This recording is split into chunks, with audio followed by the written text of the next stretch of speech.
Collectors Club. Big Hairy Summer.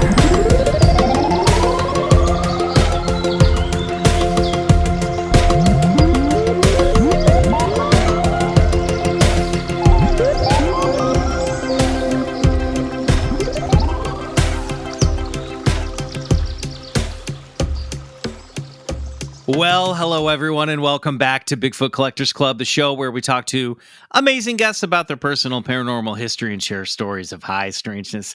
I'm your host, Michael McMillan. With me always is your other host, Bryce Johnson. Woo woo. And our super producer, Riley Bray. And we're all grinning and smiling here because it's Big Hairy Summer. That's right. All summer long, we are telling tall tales of stories about big hairy monsters, Bigfoot, Sasquatch, Wolfman, Dogman, whatever you got. We're telling those stories over here on the regular show and on our Patreon, BCC, The Other Side. And you know what, everybody? We had a guest scheduled for this week who shall remain nameless. Yeah. Right? Yeah, That's the phrase? yeah. I don't know. But do we look worried? Do I look sweated? No, not at all. No, what me worry? No, we got a big bundle of fun planned for you guys. This might turn out to be even a better episode than planned. You know, we're going to bring a little bit. We were saying before the show, we might bring a little bit of the other side energy over into the regular feed this week. This might be a little bit of a loosey-goosey one, but we have an amazing story of high strangeness prepared by Bryce this week. So we're excited to get into it. Before we do the show, guys, I want to remind everyone that we are just a few short days away from our Big Hairy Summer Clubhouse live stream on Pop C Lounge. It's this Saturday, June 24th at 9 p.m. Eastern. Tickets are on sale right now at popclounge.com.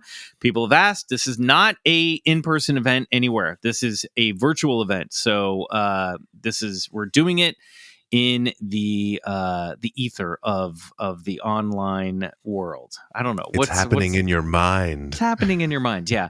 So grab an additional VIP pass for some face-to-face time with Bryce, Riley, or me after the show. Click the link in the episode show notes or the link in our bio on Instagram at Bigfoot Collectors Club for tickets, guys. It's just a few short days away. You're going to want to be there. Then on July 7th through 9th, we will be attending and performing live in person this time in Austin, Texas, at the RTX Festival at the Convention Center.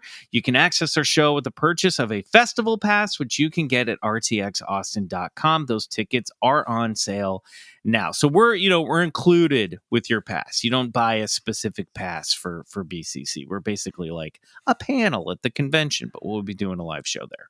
Yeah. I'm going to go as He-Man.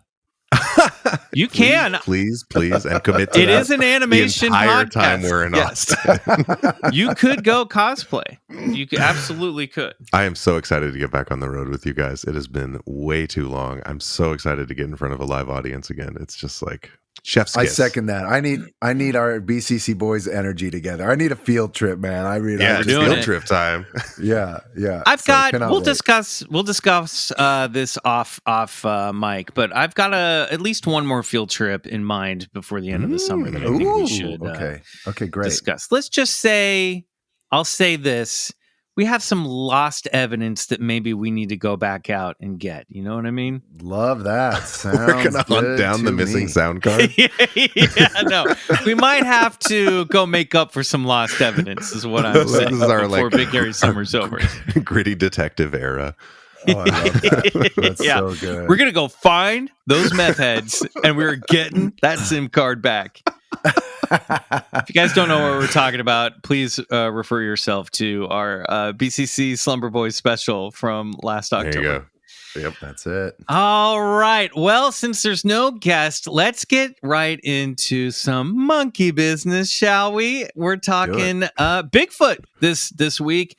And I found it very fun. This does not count as BCC news, but I was actually doing some research trying to locate, little preface here, locate the story of a 1973 Bigfoot encounter that took place in Cincinnati, Ohio. This, I think, all happened during what is known as Stan Gordon's silent invasion of 1973, when the Chestnut Ridge area. We talked about one of these cases oh boy, the Greensboro case in Pennsylvania, where those folks saw a big dome light up, and then 2 red-eyed Bigfoot came out, and they Bigfoot with laser eyes. Yeah, and Stan Gordon came out to investigate like the night it all went down, and someone on the investigation team had like a weird apocalyptic vision in the center of the ring where the dome had been, and a weird Men in Black appeared to them in their mind. It's a wild story, but I hadn't realized until not too long ago, sorry for going off on the tangent, but Stan Gordon had written a whole book about these UFO Bigfoot cases that were happening in 1973 all around that area of the country, called Silent Invasion. So we're going to have to get into this probably before the summer is over. Better yet, we're going to have to build a time machine to go back to the early 70s and I know and road trip out to Ohio and look for Bigfoot with laser eyes. How cool would that be? I know. It would be great. But ride. Riley, you and me? Come on. Yeah, I'm down for that. Yeah. Dude, I think I see one. Of all the things in history, if you built a time machine, it would be to go to the 70s to hunt laser-eyed Bigfoot. Yeah, 73. I wouldn't go any other place. Yeah, that's where you go. Yeah. Would not save Lincoln, would go to Ohio 73. Find old Harry Laser Eyes. So in the history of UFOs, there's this case that Adam Allsuch Boardman points out, the author and illustrator of the book, that there was one of the first Bigfoot UFO cases was in 1973 when a witness, Raefa Heightfield, saw the creature enter a flying saucer outside her trailer home in Cincinnati. Many cryptozoologists are partial to the belief that cryptids are of cosmic in origin, either abandoned on Earth or the remnants of weird alien experiments. I couldn't find any more information on this Heightfield case. I have a feeling it's in Stan Gordon's book, so I'm going to track this case down and find out a little bit more about it. Because come on, trailer park Bigfoot, flying saucer, we got to get into that.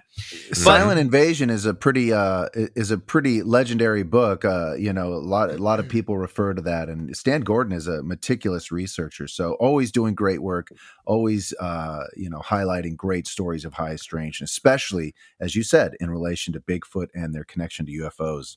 Because you know me, I'm going to figure out a way, especially right now with everything that's going on in the news, I'm going to figure out a way to cram some wet, hot alien summer into this big you have no doubt. Yeah. Anyway, so a Googs looking for that case led me to this very fun Mental Floss article. It's about 10 years old, but I think it's an evergreen.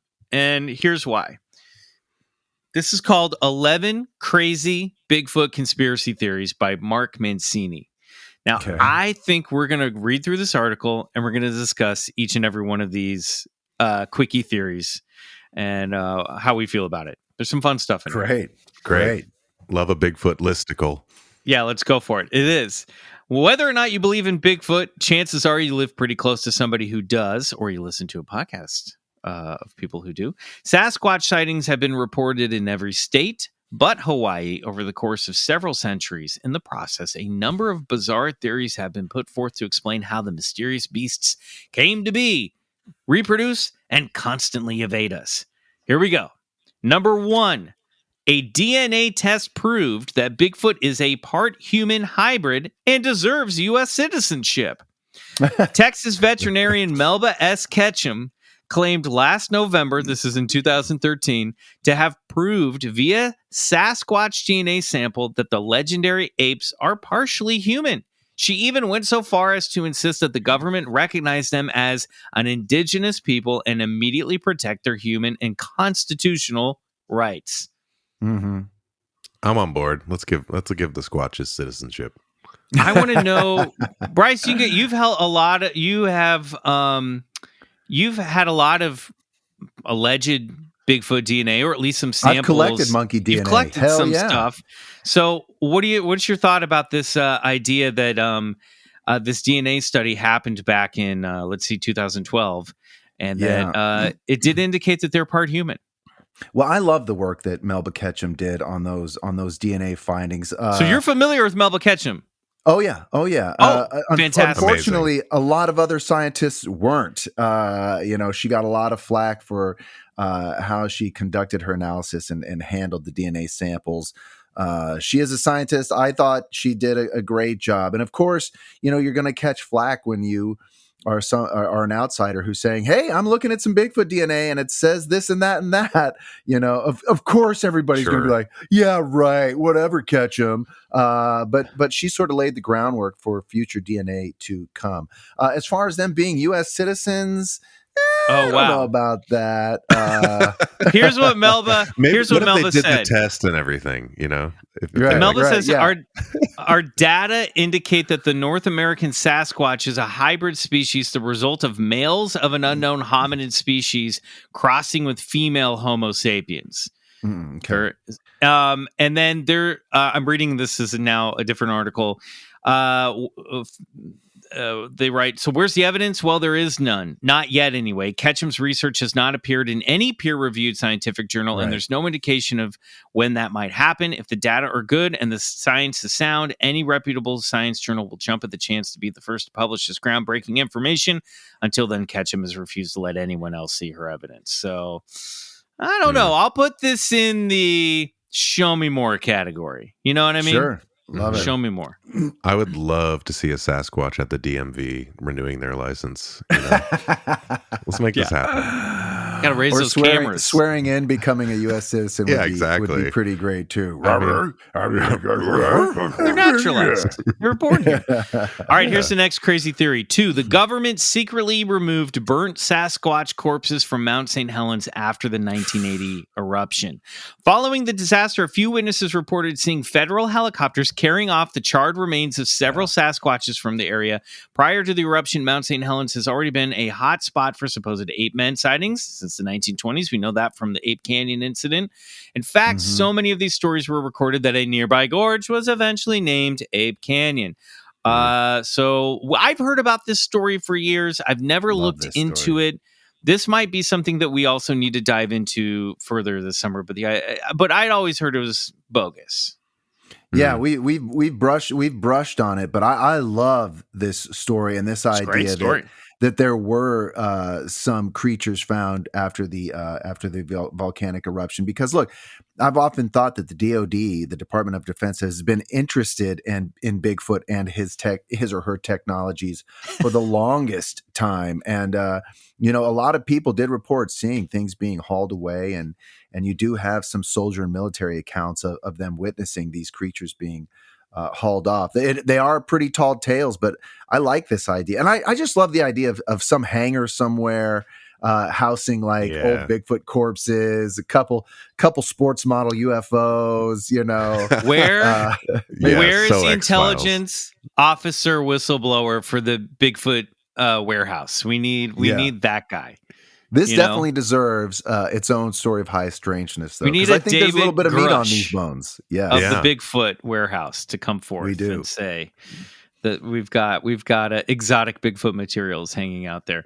Also, Mount St. Helens eruption, big event because it's also credited for the appearance of Bat Squatch. The Bat Squatch came out of the volcano. Oh, right. Yeah.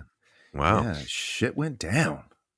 It's a very it's a meta event in Bigfoot history. Okay, number 3, Bigfoot is really a caveman. In 2007, Vancouver Island resident Robert Wilson claimed to have seen what I thought was a bear. I drove down and saw what I could only describe as a large, hairy man who looked caveman-like with sort of Neanderthal features. As big as a bear, easily. Expanding on his claim, a 2011 History Channel documentary proposed that the Sasquatch might not be a giant ape at all, but could be a species of prehistoric human. You can see the segment in question at this video's 55-minute mark. Well, to this I say, what's the difference? Mm-hmm. Yeah. That's at that the point, idea. Yeah. What's the diff? If it's a caveman, if it's a giant hairy caveman, or it's a Bigfoot, what's the difference? That's what Bigfoot is, right? What's one? Yeah. Yeah, absolutely. I mean, they're both astronomical.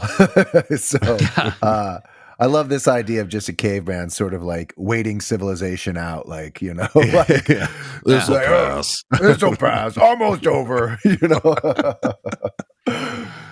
Number 4. Have they invented iPhones yet? Oh, it'll be done soon. Yeah, but my in-laws live on Vancouver Island, so anything that comes out of those neck of the woods, I love. They do call it Ape Island, so I like it. You could just have a very large, Bryce. I mean, Riley, if you went off the grid, you grew out your hair, and you just wanted to get away from it all. In about 15, 20 years, someone sees you, they're Squatch. like, there's a caveman or a Sasquatch living in these woods. Absolutely. Yeah. Also, nothing to do all day but just get yoked, just lifting logs and rocks, Right. And think you're going to be dressing in animal furs by that point. I know you're vegan, but if you're going off the grid, you got to survive somehow. You got to stay warm. All right, number 4, Bigfoot is really an alien. We already touched on this. 2 conspiracies for the price of one. In 1973, Pennsylvania UFO researcher Stan Gordon noticed an increase in sightings of Sasquatches entering and exiting the extraterrestrial vessels. Fascinated by the possibility that the mysterious primates may actually hail from another planet, Gordon quickly set up a UFO Bigfoot hotline, which still runs to this day. Yeah.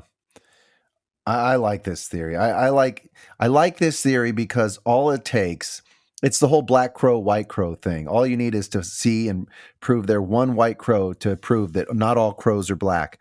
And as long as one of these stories is true, then that's all you need. And we have more than one story of these creatures coming in and out of spaceships. So I like this idea, and this is more or less sort of where I'm leaning with the whole Bigfoot phenomenon, is that there is a connection between these UFOs, UAPs, piloted occupants, and Bigfoot. I think there's a connection there. So I like this very much.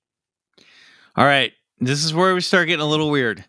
Number 6, Sasquatches occasionally sodomize domestic cows. Animal on animal bestiality is far from uncommon. Accordingly, more than a few farmers claim to have witnessed male big feet, which is the plural of Bigfoot. I don't think it is. Is it? What do we say on the show? Bigfoots, right? I think it's Bigfoots. Yeah, Bigfoots is fine. Getting intimate with some unfortunate bovines. Where's Gary Larson when you need him?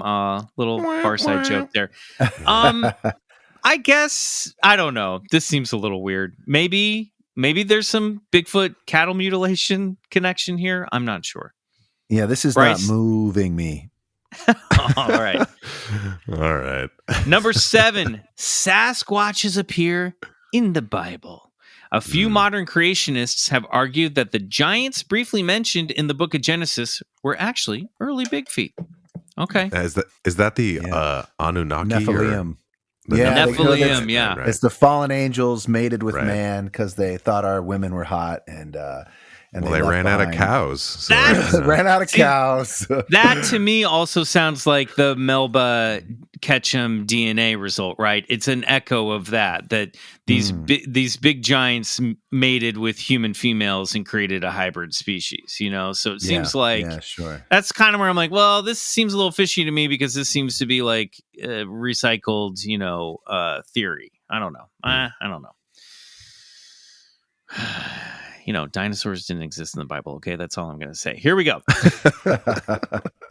10% of Sasquatches, I don't know where we're getting the stats on this one, might be gay. Cryptozoologist Lauren Coleman recalls having once lightheartedly wondered aloud if 10% of the Bigfoot population matching the figures we have on Homo sapiens might be gay. Days later, he was shocked to discover a slew of angry emails denouncing him for calling Bigfoot a homosexual. Oh my God. If you're mad about gay Bigfoot, you really have bigger problems. Like, also, one well-renowned cryptozoologist just has one idea, just has one fun idea, and now it's in this article, and people hate him for it. So, you know what? I say 50% of Bigfoots are gay, so come at me. Let's get those emails at BigfootCollectorsClub@gmail.com. Send them in. Send them over. It is not more than 20. How dare you, sir? I've conducted a survey. Bigfoot is the straightest cryptid ever. Everybody He knows fucks that. cows. Sure, he fucks cows, but he's straight. He made it with our Earth women. We know this. God. Sasquatches, number 9. Sasquatches bury their dead. We've heard of this one. One of the most jarring questions for cryptozoologists is, if Sasquatches are real, why don't we ever find their bodies? Many believers argue that, not unlike modern elephants, the elusive apes actually bury their dead. I think that makes sense. If they're more human than, beast, then why not? Why not have some sort of Bigfoot graveyard or some sort of process where they... I mean, a lot of animals also go away to die. We don't find That's right. ton of bones in the woods. I mean, yes, you can. Hardly at all. Ask a common hunter how many times they've often seen bear bones. They're rare, if ever. So, and look, I suspect these creatures to be very very of high intelligence, and that would actually go well with them. Having sort of a culture of their own and burying their dead, and the people who are getting telepathic messages from Bigfoot obviously say that these creatures are very intelligent, and so I like this idea that they bury their dead. Great. Number 10, another one that we need to look up. The government captured a live Sasquatch in 1999. In 1999, a number of simultaneous fires ravaged Battle Mountain, Nevada. An injured Bigfoot was supposedly spotted in the carnage before being whisked away by government officials for treatment. A brief summary of the alleged event is available at the Sierra Tahoe Bigfoot Research blog. Right. Bryce, does this ring any bells? No, it doesn't. It doesn't ring any bells. I'm surprised. This sounds like some Terry Wrist alien cave warrior. This sounds very similar to that kind of stuff. Yeah, but it's easy for me to get on board with this, because if you sort of hear me out, because if you give a little bit of credence to crash retrieval programs, and if you've heard our Roswell series, well, then I think we can all agree that something like that does exist, and so why wouldn't it exist for something profound like that of a Bigfoot creature? I don't think people often think about how big of a discovery that would be, and it would turn a lot of things on their head. The logging industry, what we know about our past, it would really shake things up, just as almost as much as discovering a UFO landing on the White House lawn. I mean, if we're gonna go there, then I would say, especially if Bigfoot has some magic superpowers. Yeah. Well, and if he's and if 10% of them are gay, we're gonna want to 50, buddy, 50. Accept it. They're gonna want to hide that fact, right? Bigfoot calls have been documented and can be easily mimicked. I don't know if this is really a weird theory. Believers feel that Bigfoot calls are diverse and distinctive as evidence in Animal Planet's Finding Bigfoot series. Here's another in which the program's host, James Bobo Fay, shows off his Sasquatch roar to confuse Conan O'Brien. All right, well, that's obviously a clip. This one just seems to be thrown in there at the end. Bryce, how easily do you feel that Bigfoot calls can be mimicked? I don't think they can be mimicked. I think these it'd be like you going in there trying to mimic a lion's roar and having another lion go, "Oh, what is that?" It's like, it just doesn't have the decibels, and who knows what type of tones are being delivered in those howls. And on Expedition Bigfoot, we basically we recorded this Bigfoot howl, and we ran it through analysis, and we found that it contains infrasonic structure, which are sound waves below 10 hertz, and no human can produce that. So I think it's naive to think that you can go out there and do a couple Bigfoot calls and have a Bigfoot go, "Oh, maybe that's somebody I know." What you will do, though, is perhaps get their curiosity pieked. And that was our intention the last time we were out, which is exactly what we did. Which is exactly what we were trying to do. Yeah. So, yeah. All right. Well, you heard it on BCC's Authority on Bigfoot Calls, which you are, Bryce O. Johnson. Let's take a quick break. I'll throw this article in the show notes if people want to take a look at it, but we'll be right back with more BCC. Bigfoot Collectors Club is brought to you by Dave. Dave is the banking app that could help you get up to 500 smackaroonies instantly with extra cash. That's right. With Dave, there's no interest, late fees, or credit check. That's more money to fill your tank, finally get your car repaired, or catch up on bills without having to wait for your next paycheck. If you're living paycheck to paycheck or struggling to make ends meet, it can be really, really stressful. With Dave, you can get your money sooner and take a little bit of that edge off that anxiety about how much money you have to get through the week. All been there. You have an unexpected medical expense, or you get into a fender bender, but you don't have the money to pay for it immediately. Now with Dave can help you get out of a pinch when you really need it. Yeah, I mean, come on. Look, you're talking to 3 freelance artists. Sometimes the money is coming in, and sometimes it's a drought. We could all use a friend like Dave, and there have definitely been moments in my life when I wish I had Dave in my life. That's right, you're not alone. Millions of people have already downloaded the Dave app to get the financial relief they need with extra cash. So if you're in a pinch and need some extra help, download Dave and think of it as a helping hand from future you. Download the Dave app from the App Store right now or go to dave.com/BCC. That's dave.com/BCC. Sign up for an extra cash account and get up to $500 instantly. For terms and conditions, go to dave.com/legal. Instant transfer fees apply. Banking services provided by Evolve Bank and Trust. Member FDIC.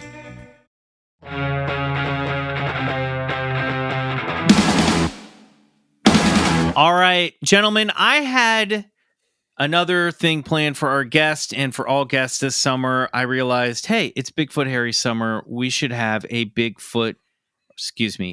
Harry bullshit or believe it list that's special for this summer. And, the summertime's finite. It always goes by too fast. So I thought, why waste an episode and push it later in the month? Let's do it with Bryce and Riley. What do you say? Ooh, yeah. Oh, boy. It's been a while since you guys have done a bullshit or believe it list. Here we go. Bryce, Riley, this is a game that we like to call Big Harry Bullshit or Believe It. All right, Riley, Bryce, on your mark, get set. Bigfoot is a ghost. Big Harry Bullshit. Believe it. I'm going to want to qualify all of these, and I'm not going to do it. I'm not going to do it for you, Michael. I'm going to get in the zone. Here we go. Believe it. Bigfoot. Believe it. Believe it. Bigfoot UFOs. Believe it. Believe it. Mothman. Believe it. Sadly, bullshit. Bat Squatch. Also, Big Harry bullshit. Dogman. Believe it. The Beast of Gavaldon. Oh, believe yeah. it, because it's so well told. That thing was metal. Goatman. I'm going to throw a believe it out there. Just I believe in the spirit of the goat man. I'll do a Big Harry bullshit on Goat Man. Momo, the Missouri Bigfoot. Believe it. Big pumpkin head, remember? Like it was shaped like a pumpkin, not an actual pumpkin. The Yowie. California's Bigfoot. Believe it. Australia's Bigfoot. Oh wait, that's the what's the one that's out in the desert? Yucca Man. Yucca Man. Let's throw Yucca Man in there. I conflate those two in my head. Believe it. Then shout out to Yucca Man. Believe it. Yeah. The Jersey Devil. Bullshit. I think believe it. Too.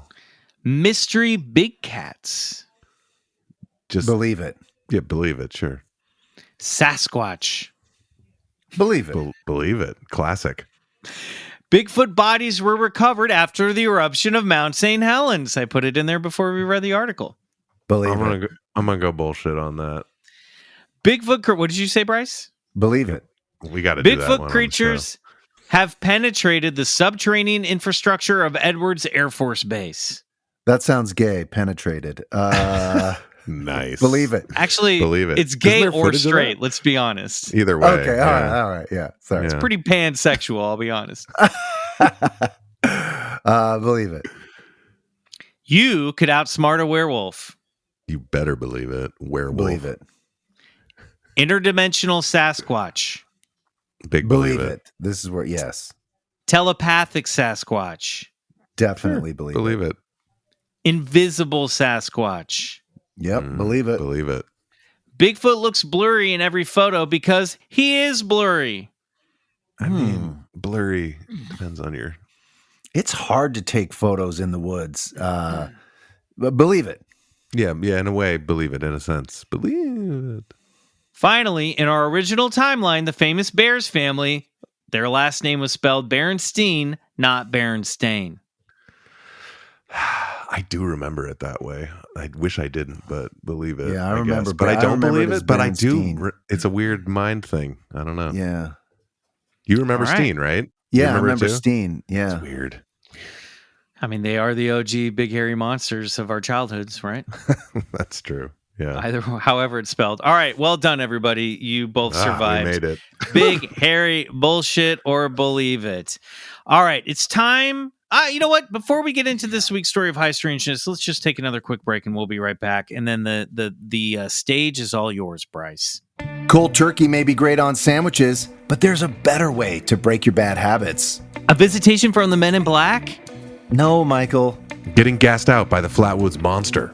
Riley, no. Kidnapped by Kentucky goblins?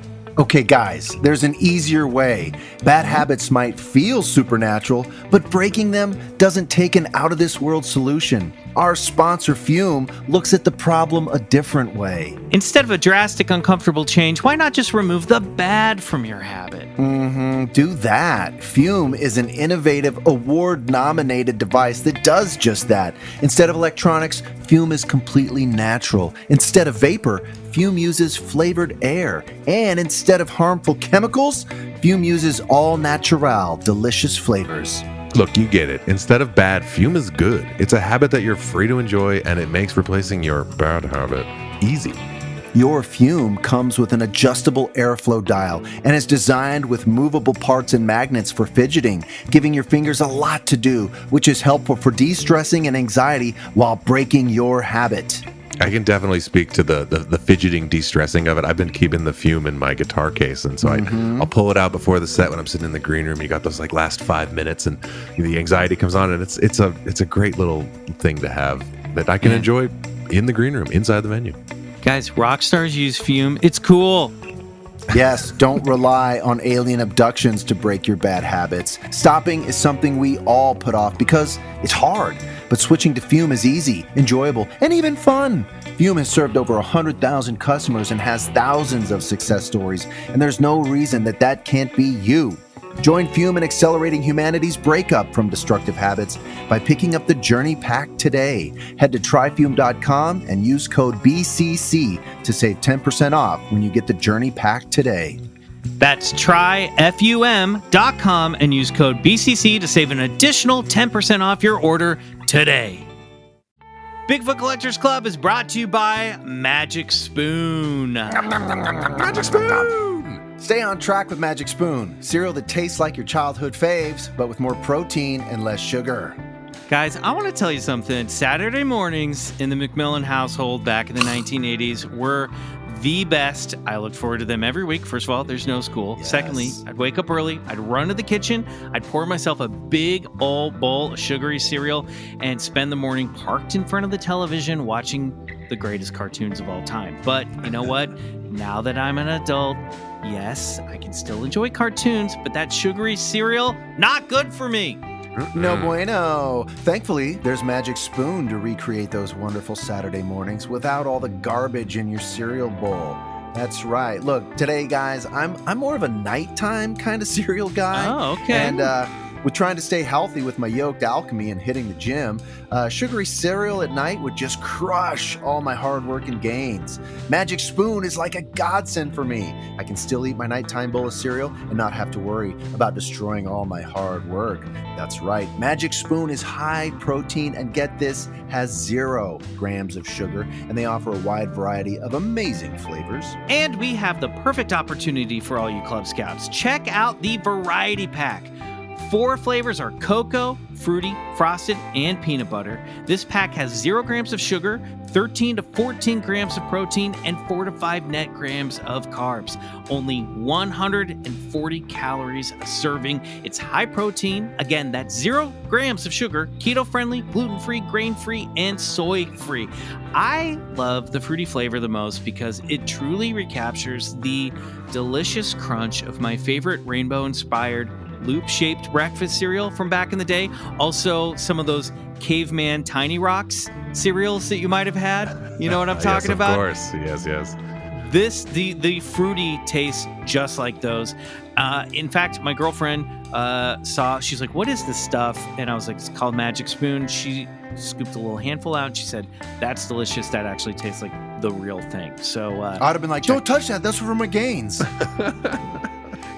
Go to magicspoon.com/BCC to grab a variety pack and try it today. And be sure to use our promo code BCC at checkout to save $5 off your order.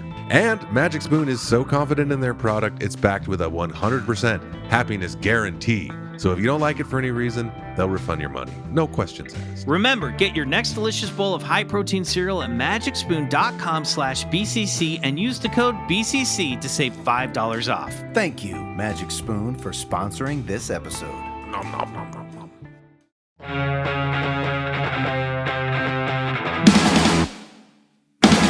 Okay, kids, it's time for this week's story of high strangeness, brought to you by Mr. Bryce Johnson. And Bryce, I'm very excited. You've tipped me off to what you brought in this week, and I think it's very exciting. And I think it's safe to announce now, without any hard dates, that we're going to be diving into a deep, multi-part deep dive later this summer.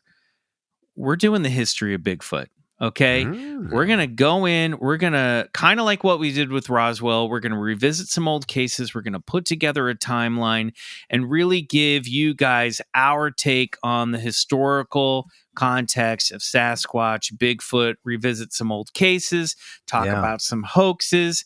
I think we're absolutely going to take another look at the Patterson-Gimlin story and the controversy surrounding it, the film itself, because we haven't even really gotten into the history of that since our very, very first episode back when we didn't even know what we were really doing.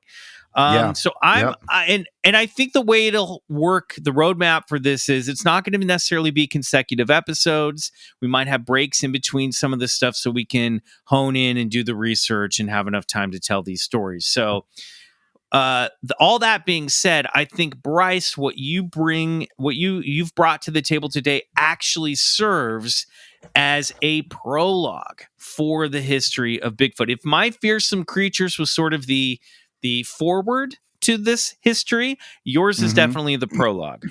Love that. Yeah, I think that's exactly right. And look, we've on this show, there's a lot of alien stuff to talk about, cool cryptids, mystical experiences, UFOs, UAPs. But, like Michael said, hey, we want to get back to our roots a little bit, We want to discuss the OG, our mascot, Bigfoot. So let's get into it. I think I got a doozy one here for you guys that might surprise you.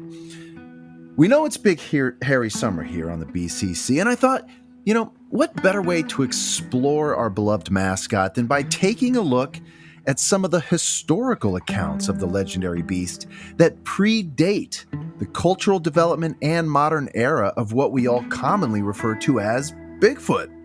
In case you didn't know, the term Bigfoot wasn't introduced into our lexicon of language until 1958, when reporter Andrew Genzoli first coined the term for the Humboldt County Times.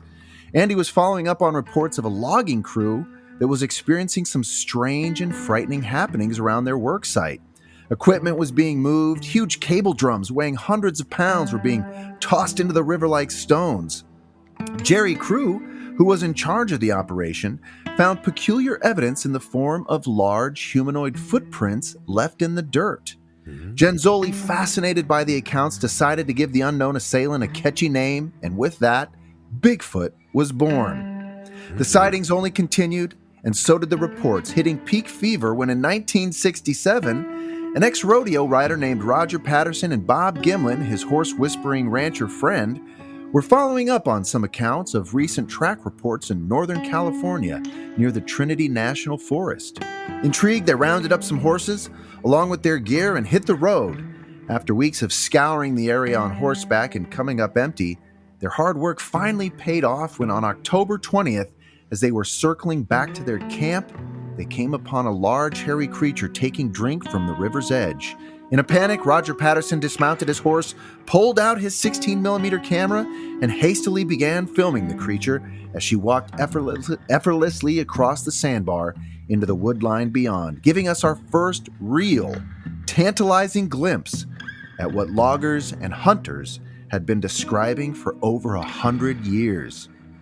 Bringing us back to our topic of high strangeness, which begs the question, what about before 1958? Had people been seeing and reported this creature before that? And if so, how are they describing it? And if they weren't using the term Bigfoot, what were they calling it? Well, it may or may not surprise you to know that recorded accounts go back as far as the early 1800s, with oral indigenous accounts dating back even earlier. Before the term Bigfoot was ever applied, there was a wide variety of monikers given to this beastly phenomenon. Wild man, ape man, boogeyman, gorilla, Yahoo, what is it? The beast, even the devil himself, were all names to try and describe people's experiences. At a loss for just what in the hell was going on out there, newspaper reporters were suggested to provide possible explanations as best they could. They postulated that it could be one of several things, possibly human, a hermit perhaps, someone living alone in the woods who more than likely had access to a cabin or rudimentary shelter, or a person who was mentally afflicted, perhaps escaping from an asylum and behaving like a wild animal, unkempt outlaws and deserters, a lost tribe of natives, or even lost children who grew up feral. Or perhaps it was a case of misidentification, a known animal, like a bear walking on its hind feet, an escaped gorilla, orangutan, chimpanzee, baboon, or other wild primate who had fled from its menagerie or exhibit. Of course, being a proper newspaper man, one couldn't discount hoaxes, tall tales, or stories. And even more enticing was the idea that it could very well be an unknown or unrecognized species of ape.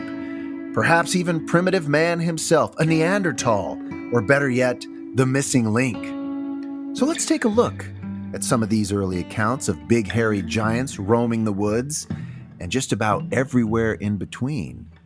Starting with a place we might expect to hear one of those early reports. Oregon. Yes, this one comes from an article from the Olympia, Washington Territory from the Washington Standard, dated August 27th, 1880. The title, A Veritable Monstrosity. Long years ago, when the first settlers came to Oregon, there were stories told to newcomers of the existence of a monster that had been seen in the wilds of the Coast Range. He wandered over every part of the vast domain between the mouth of Rogue River and the Columbia, going as far east as the Willamette River and the boundless ocean on the west. When the people began to settle the rich fields and vales of this part, this monster went deeper and deeper into the wilderness, and was only seen at long intervals as some venturesome hunter would suddenly come across him in the mighty jungles of forest that covered his vast range. His appearance, frightful in the extreme, would so inspire his beholder with terror that in his fear he would make all haste to leave that spot of horror with only an indistinct remembrance of the vision he had beheld of the greatest monster on earth. His story told by the campfire on his return to his comrades would only be hooted at, and he would retire amid their derision for being such a coward. This fearful fiend would sometimes venture near the settlements, and in the night would commit such depredation that would bring out the hunters and their dogs for a chase.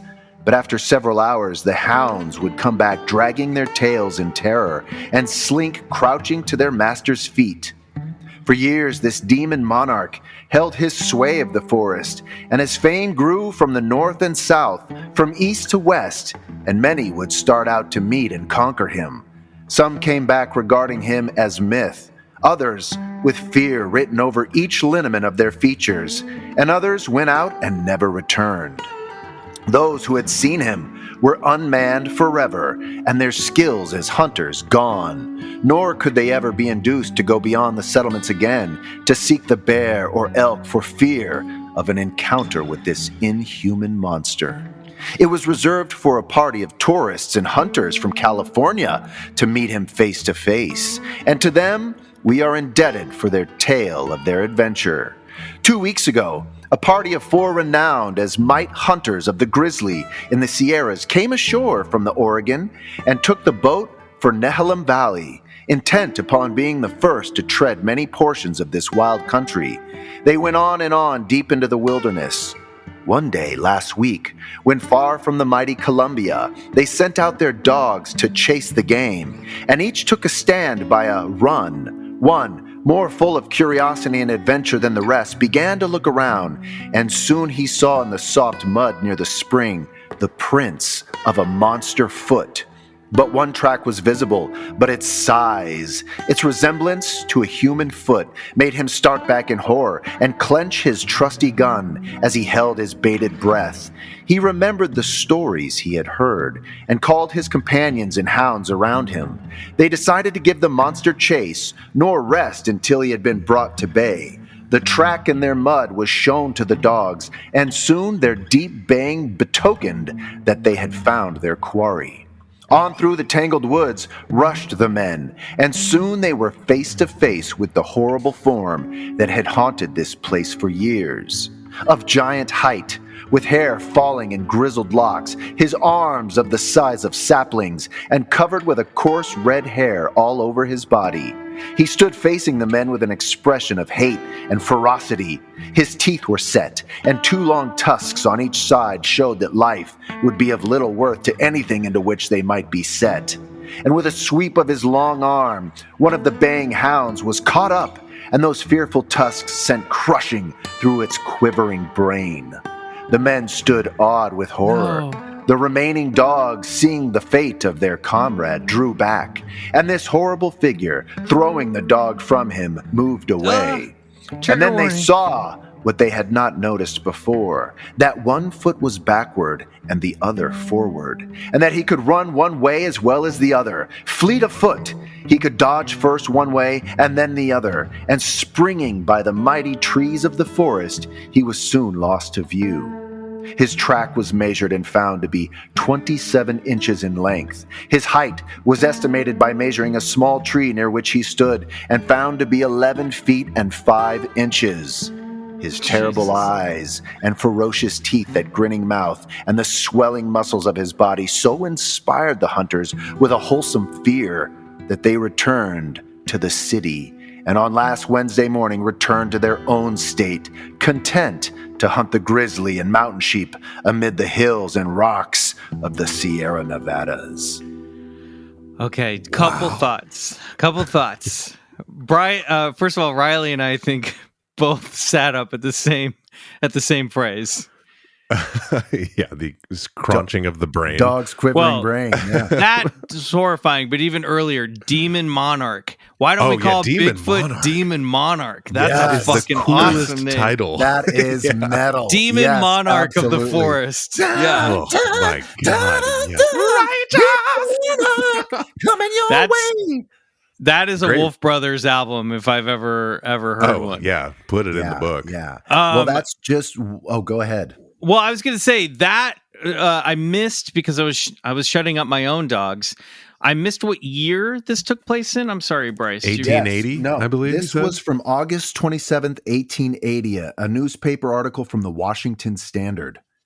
Bryce, It that had was a me. Beautiful read. Beautiful read, by the way. you. It had me until we got to the reverse foot. And then I was like, all right, now we're getting into some of the fearsome creatures territory here, where this feels a little bit more like a Pecos Bill story than, but all the stuff is there. You know what I mean? And all the that tusks Bigfoot too. You know, you don't hear a lot about like sort of like tusk-like fangs. Yeah, I wondered if that was just the way they exaggerated like canine fangs, maybe. Yeah, perhaps an embellishment. And I think the forward foot, backward foot thing is just how ample this creature moves through the forest, like not able to just literal. Yeah. So, like you have to understand, these newspaper men are sort of struggling to recount these tales given by hunters are bound to embellish a little bit, but and they're also let's be fair, they're trying to sell newspapers, so any of these juicy, fun little the more embellishments they can add, maybe the but more stuff should stick illicit. out to you, dear listener, that marks the Bigfoot phenomenon: large human-like footprints, hair, ferocious, even swinging from the trees. Like, come on. I mean, this is over 100 years ago, and people are talking about this stuff. Now, when we come back, we will show you other articles from other states that state likely the same thing. Be right back. Hey, this weird show is brought to you by Manscaped. All right. Hello, goofballs. It's Bryce's Uncle Dickie here, back from the dead, and I'm here to announce Smooth Sack Summer. Whoa. No. Uncle Dickie, it's Big Hairy Summer. No, it ain't. Not when Manscaped is involved. I mean, that actually does make sense. Yeah. Right? I mean, come on. When you're flipping and flopping in the summer sun, make sure you're scaped from pubes to bum. That's right. This is the summer to keep your balls cool while still looking hot with Manscaped. The leaders in below-the-waist grooming are making sure that we all have a ball this summer, right? By staying fresh. You know what I'm saying? Dive headfirst into the Smooth Sack Summer by going to manscaped.com. All right, forget this. 20% off plus free shipping with our code BCC, huh? Uncle Dickie, it's good to have you back. One time, this is a true story, in high school, I used my electric face shaver to trim down there, and I ended up trimming up a little too much. I got very bald down there, and I appreciate Manscaped's trimmer because I can actually see what I'm doing. And their Lawnmower 4.0 trimmer features a cutting-edge ceramic blade to reduce grooming accidents or going too far and overdoing it like I once did. It's all thanks to their advanced skin-safe technology. That's a lot of information there, Bryce's weird friend. Look, I'm impressed to hear that you even had pubes in high school, all right? I always pegged you as a late bloomer. You know what I'm saying? Many other ways I was, Uncle Dickie. Oh, the Manscaped Performance Package 4.0 has everything you need to prepare that summer bod. They have built the ultimate grooming bundle for your summer grooming. Oh, that's right. Let's get into some stats. The Lawnmower 4.0 has a 7,000 RPM motor, a new multifunction on and off switch that can gauge at a travel lock, and gives you the ability to turn the 4,000K LED spotlight on and off when needed for a more precise shave. I mean, this thing's more tricked out than my jalopy, which, saw a lot of action in the back seat when I was in high school. You know what I mean? Believe me, a lot of action. I was early blooming, left and right, bing, bang, boom. Okay, that's great. Oh, those were the days. Uncle Dickie. And also, the Lawnmower 4.0 trimmer is waterproof. So beach, lake, shower, ocean, whatever. This razor will devour even the strongest pubes. Guys like me, the Manscaped has the whole package. Take, for instance, the Ball Preserver Crop Deodorant with a soothing aloe vera formula. All right, it's the best in the business for below-the-waist freshness. And this clear drying formula will keep you looking good while smelling good. Or the Shears 2.0, a luxury nail grooming kit. This kit includes stainless steel nail cutters, tweezers, and grooming scissors. It's definitely a necessity when you're wearing your sandals this summer. Yeah, with the Manscaped Performance Package 4.0, you'll be looking your best at the summer BBQ. BBQ stands for Beautiful Babes and Quality Time with. Oh my God. Good Lord. Manscaped has a great offer for each and every one of our Club Scouts. Get 20% off plus free shipping with the code BCC at manscaped.com. That's 20% off plus free shipping with the code BCC at manscaped.com. Read verbatim. It's a smooth sack summer, boys. Get on board or get left behind. You know what I'm saying?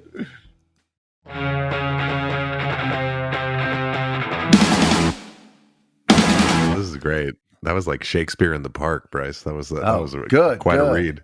Well, how about this one from Arkansas? This comes out of the Gettysburg, Pennsylvania Adams Sentinel and General Advertiser, dated June 2nd, 1851. This is called A Wild Man of the Woods. The Memphis Inquirer gives an account of a wild man recently discovered in Arkansas.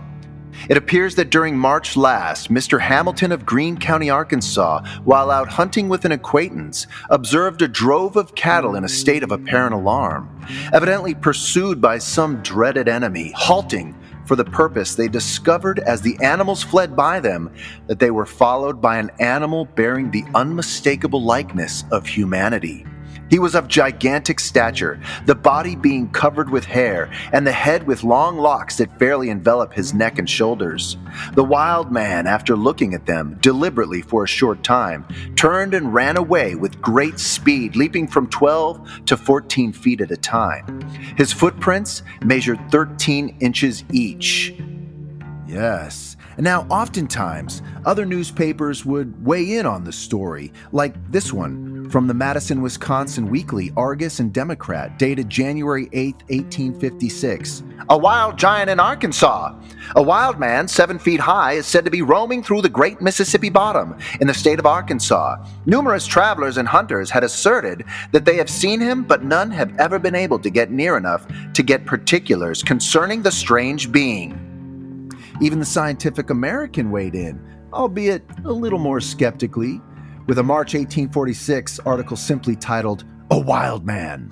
A wonderful account is given of the discovery of a monstrous wild man in the swamps about the Arkansas and Missouri line. His track is said to measure 22 inches and his toes as long as a common man's fingers. We are of the opinion that either Wild Man or the man who raised the story is a great monkey.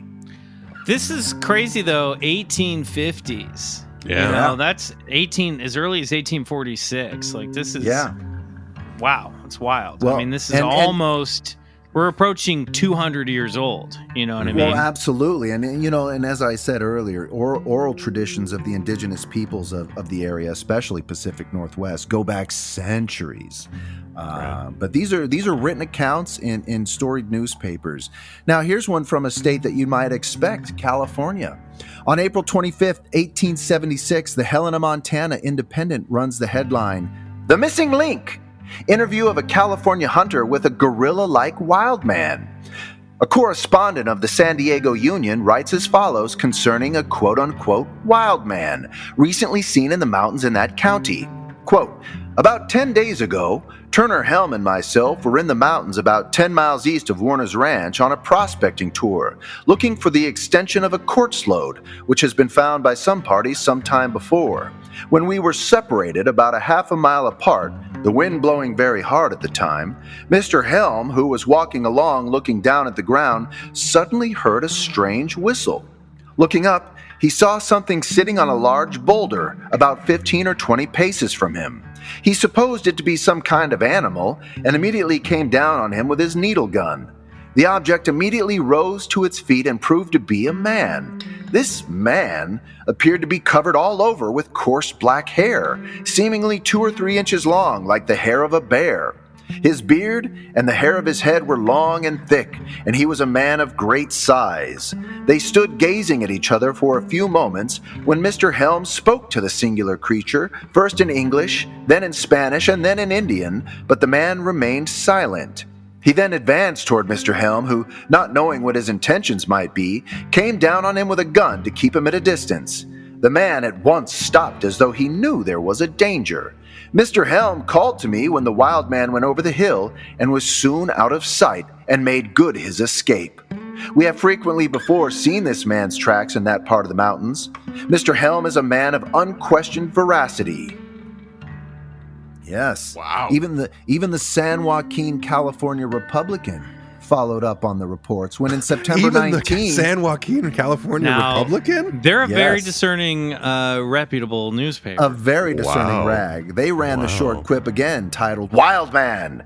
We learned from good authority that a wild man has been seen at Crow Canyon near Mount Diablo. Several attempts have been made to capture him, but as yet have proved unsuccessful. His tracks measure 13 inches. This is crazy. I mean, part of my brain is going, okay, pioneer days, expansion into the West, very possible.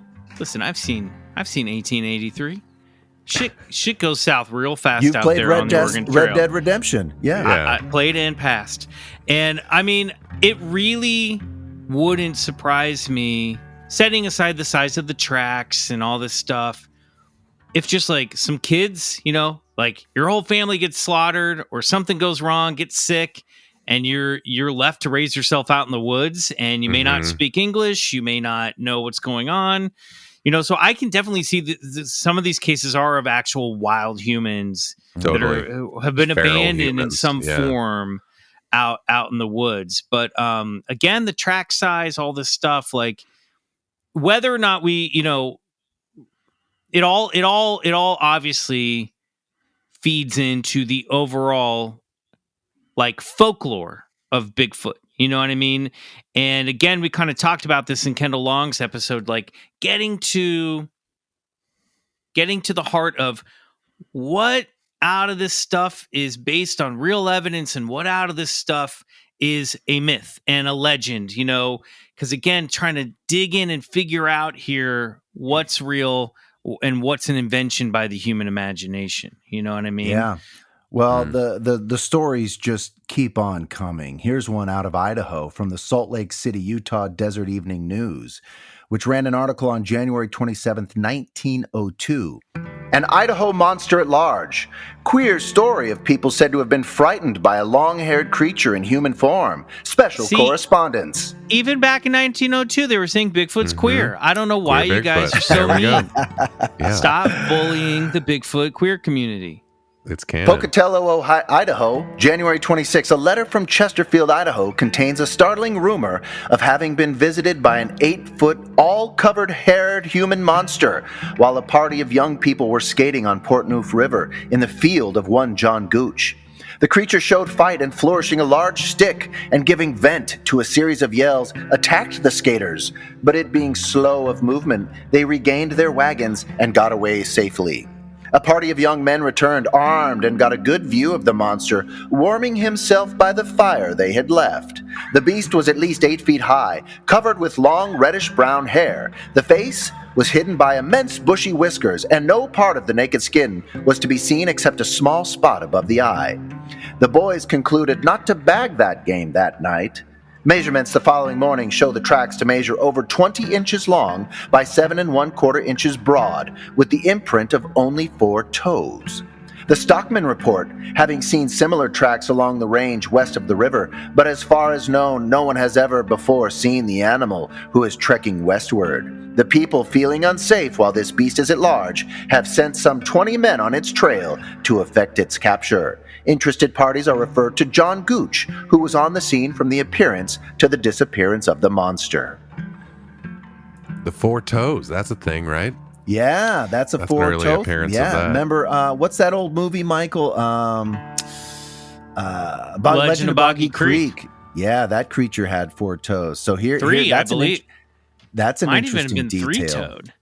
Yeah. The thing that that's hitting me while I'm hearing this stuff is I wonder how these articles compare to stories that were written around this time of other undiscovered or unknown American wild animals. You know what I mean? Like would they write the same sort of like, hey, there's a crazy mountain lion creature out here. You know what I mean? Would they describe? I wonder how enthusiastically newspapers would report of animals that settlers and European colonizers had not yet discovered. You know what I mean? Well, but had been living here for obviously millennia.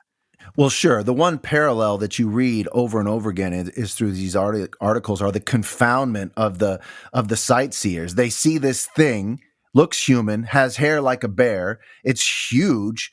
It's ampling through the woods. It's often terrifying certain people.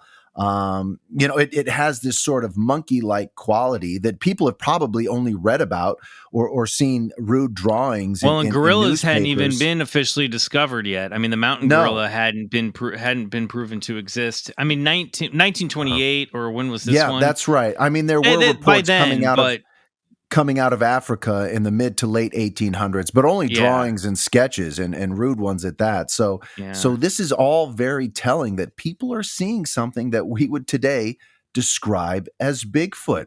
Here's a funny one. This is from the Carbondale, Illinois Daily Free Press. The headline reads, "Report, ape roaming woods near Carmi, August 31st, 1928. Carmi, Illinois, August 29th. A posse of 50 Carmi men and boys staged an unsuccessful hunt Monday night for the large ape that is reported to be roaming the vicinity of the city. When about dusk, William Pratt, who lives below Shipley Hill, about a half a mile northwest of the city, reported seeing the elusive animal. The ape was kept the people of Carmi more or less in consternation for the last week or more when Pratt saw the ape in his field near his house. He went after his shotgun only to find out the much-sought animal evaded him." This is the part I love. "Then he telephoned a local pool room. A posse of about 50 was quickly recruited from among the younger and sporting element of the city. Armed with pool cues, clubs, and flashlights, they combed the underbrush in vain. They reported, however, seeing the ape's footprint." I mean, come on. You're playing pool at your local billiards and you get a call to form a posse in the middle of the night. This is the best. That's pretty good. Yeah. A monster in the woods, you say? Come on, boys. Johnny, grab that pool cue. Carmi's in the south of Illinois, very close to the Indiana border. I'm just looking where this is. This is kind of like, this is really in the country. Yeah. Rural area. Wow. Here's another one for you out of the state of Missouri. The Show Me State, I believe. Winona, Missouri, Shannon County Democrat, June 25th, 1925. Headline, "Which is it, wild man ape or gorilla?" More or less excitement has been the cause the past 3 or 4 weeks by reports coming here that a wild man, ape, or gorilla had been seen near Alton by the farmers out in that neighborhood. The first report coming in was that a peculiar-looking beast crossed the state highway some 3 weeks ago and was noticed by some of the road hands a little later. Parties northeast of town had been seeing something in the woods that walked upright like a man that soon disappeared in the thick undergrowth and was lost sight of. However, the latest report comes from Lewis Bates, who lives 2 miles out on Greer Road, who says last Wednesday his children first saw it and told him about it, and he went out to where they told him it was, riding his mule. He got within 50 yards of it and was able to see it plainly, and he terms it an animal that walks upright like a man, rather brown hair all over it, and had a face something like a monkey. He said when he tried to ride closer, it ran and was soon lost sight of in some thick brush. Several parties living out in the neighborhood where it was seen together Sunday tried to get a look but were unsuccessful. And the headlines, boys. Oh, can't hear you. Oh, sorry about that, everybody. I was on mute. That's fascinating. That's good. It's my interruption protection. Usually we hear stories of an ape-like body but a human-like face, and this was a human-like body with an ape-like face. Yeah, very interesting. Good point. And the headlines, fellas, they just keep coming. Like this one out of the Globe Gazette, dated November 21st, 1930. "Phantom is not mere monkey. Another added to the list of those who have seen the beast." Or this one from the Michigan Telegram, dated February 25th, 1917. "Blonde bear man is a deer thief." Or this horrifying headline. Great sentence. Yes, from the San Francisco Call, dated November 27th, 1895. "A terror in the woods. Great consternation caused by the deeds of a wild man. Unlucky lumbermen slain and their bodies mangled in a shocking manner." Jeez. Which described the beast as, quote, "so nearly like an animal that it's almost impossible to detect him from one," end quote. Whoa. And guys, there are hundreds and hundreds of more just like this with all these accounts. And there's all these parallels, monkey arms and swinging and beastly and large, leaving footprints and terrible. And it's hard not to admit that something incredible or even unexplainable is happening out there. My humble opinion is that these early accounts should certainly help squash the naysayer who says Bigfoot's all hype, a product of popular culture. Chad Arment, author and compiler of the Historical Bigfoot, 2nd edition, to whom much of this story owes its debt, agrees, having this to say, quote, "While a historical Bigfoot does not in itself confirm the presence of an unrecognized species, it does answer the critic who claims that the absence of historical reports supports a folkloric explanation rather than a biological one."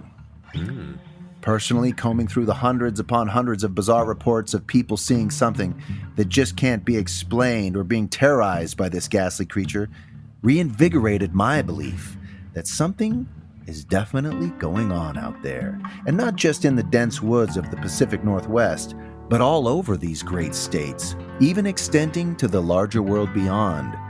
There is a phenomenon at play here, and I, for one, would love to get to the bottom of it. Ooh, yeah, baby. Well done. I mean, fascinating stuff. Great job, Bryce. It is the thing that I'm also just so fascinated by to kind of build on those last sentiments is like, it does seem that as long as newspapers have been printed, at least, or this kind of shows that there has been a relationship between newspapers and Bigfoot, right? Yes. That or 100%. this wild so is it because finally there was a place to report these stories outside of an oral tradition, or is there something about the folkloric nature of the Bigfoot newspaper article itself? The what is it? What's happening? You know what I mean? That sort of fueled the folkloric legend of the creature. I don't know. You know what I mean? Because it's so hard to tell what came first, the chicken or the egg here. Some of these I think have to be genuine reports. Some of these I think have to be stories written to fill out a small town paper and generate some excitement and generate some sales, right? But it all comes from somewhere. It all comes from somewhere. Yeah, I think it's a little there's a little bit of that in here, but yeah, look, from the time that newspapers started being printed, these stories that were reported to local law officials ran up the chain and right on to the press. So, and it would be one thing if they were sort of coming out of one area where explorers were expanding, but they come from, like you said earlier, every fucking state has some of these reports. And, it's just when you start to get to the different parallels and you start to pick up on all the little things that Bigfoot is known for. When we would do the Bigfoot movie club, we would ask, was there tracks left? Did it whistle or yell or shriek? Business happened in this movie? The Bigfoot business. What was all the Bigfoot business? And lo and behold, you go through these reports and tick after tick after tick, it crosses off all these items of Bigfoot business that Bigfoot is known for. Well, I think this is all great context for where we're going with all this stuff this summer. So great job. Can't wait to continue down the timeline with some scenic overlooks along the way for sure. You know what I mean? Absolutely. This will be sort of this deep dive series isn't going to necessarily be as linear as some of our other ones before. This whole summer is sort of a deep dive, but we'll see where we end up. That's all I'll say. All right. Everybody, don't forget to click that follow button on Spotify, Apple, or your favorite podcast app so you never miss a single episode of Big Hairy Summer. We want to hear from you. Please rate and review while you are there. If you drop us a 5-star review on Apple Podcasts, we might read it on the show like this one. This is from Meow Mix Alien Head Emoji. And funny that you set it up with that voice because it is titled Applesauce's Origin Story. Thank you for letting us hear the birth of applesauce. 5 stars. Yeah, that was an unintentional bonus when we dropped the road trip Q&A unlock at the beginning of the summer. I realized, this actually does give context to where applesauce was born. From. So there you go. We'll pretend we did it on purpose. Thank you very much for that 5-star review. Be sure to follow us on Instagram at Bigfoot Collectors Club and on TikTok at BCC Pod. If you're all caught up on the show and you want more, there is more.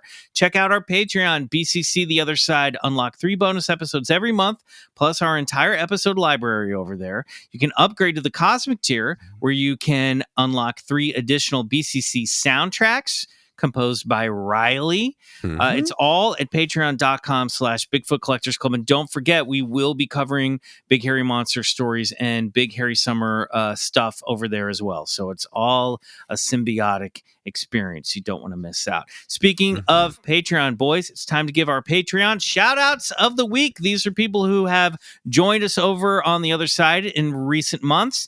We've got Laner Boo. Thank you, Laner Boo. Jamie. Thank you. Hellfire rules all. Cosmeteer.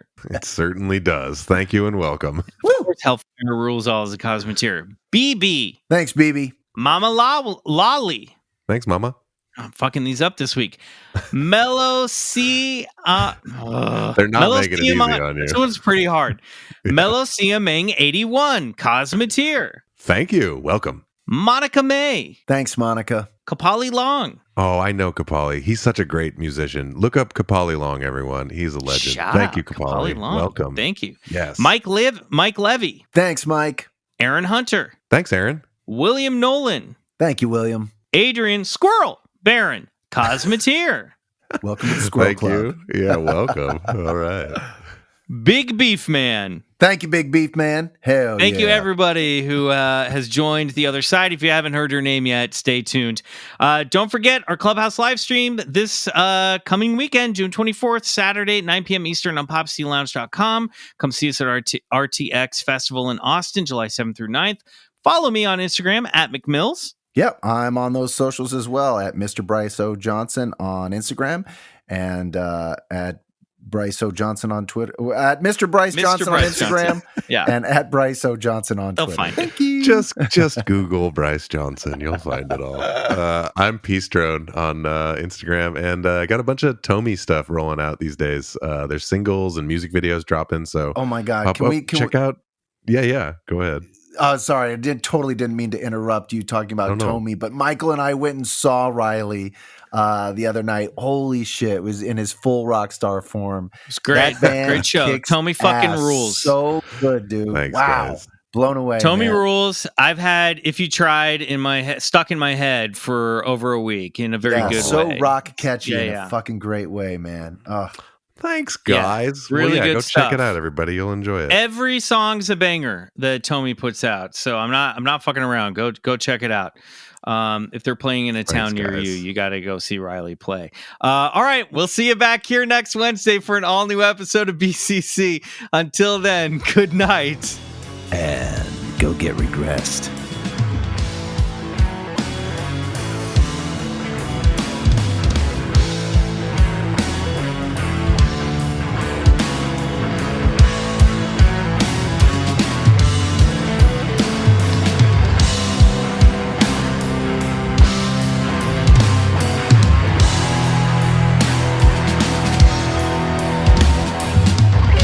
Bigfoot Collectors Club is executive produced by Michael McMillan, Riley Bray, and Bryce Johnson.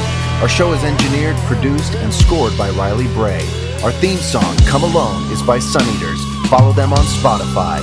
Want more BCC? For exclusive full-length episodes every month and total access to the other side, check out patreon.com/BigfootCollectorsClub.